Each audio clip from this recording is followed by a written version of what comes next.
dues obres.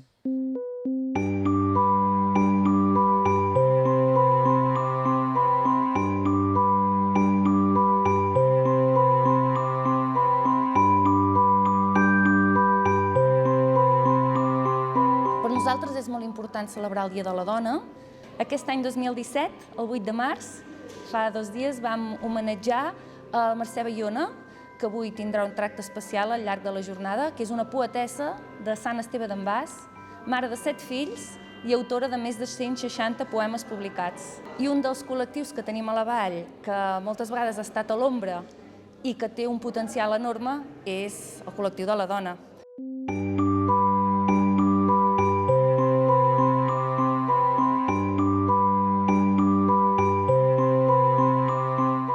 A mi el que m'interessa d'explicar no només és la dificultat amb la qual es troben les dones per formar part d'un camp literari i d'una cultura, perquè és una dificultat real, sinó que m'interessa sobretot incidir en la importància que tenen les dones en la construcció d'aquest camp literari.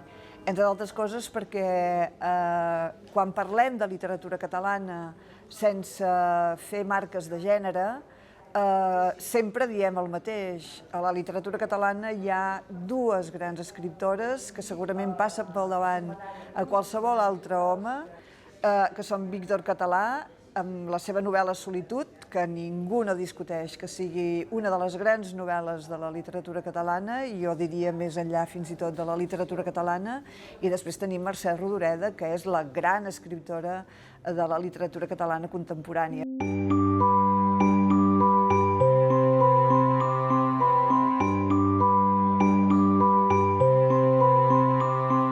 Per adquirir la igualtat han de passar 71 anys i que tothom, tots, els ajuntaments, homes, dones, tothom ha de ser, diguem aquesta paraula, feminista.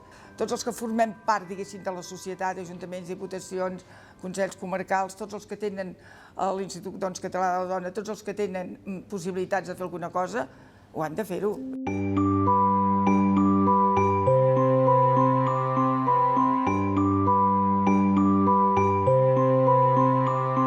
Aquesta exposició de dones escritores, el que pretenem des de l'Institut Català de les Dones és fer un reconeixement a dones que han estat excel·lents escriptores, que han escrit i que ens han precedit. Han estat moltíssimes i poques són realment reconegudes. Llavors, el que pretenem és precisament això, fer aquest reconeixement, visibilitzar quines són aquestes dones, i n'hem escollit unes quantes.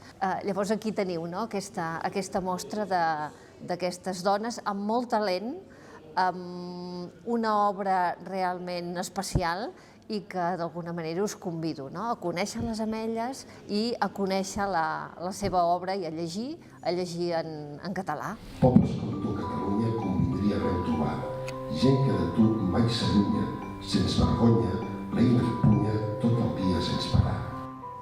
L'Ara, d'en Xavier Bosch, que és un periodista estupendo, que deia que ara ell és feminista. El que passa que ell mateix diu, no és pas el mateix dir-ho que fer-ho, perquè portem tant d'anys, diguéssim, actuant de l'altra manera, que sense voler ens és molt difícil canviar aquests rols. És a dir, situem-nos en la normalitat, que és on a mi concretament m'agrada situar-me en relació amb aquest tema, com a dona, evidentment.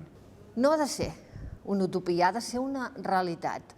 I les dones han d'estar representades a tots els llocs i han d'estar també en llocs de decisió, que és on es pensa i es repensa el món i la realitat. I quan hi ha dones que són capaces d'estar en llocs on es prenen decisions des de la visió femenina, i les coses ens van molt millor a les dones i als homes.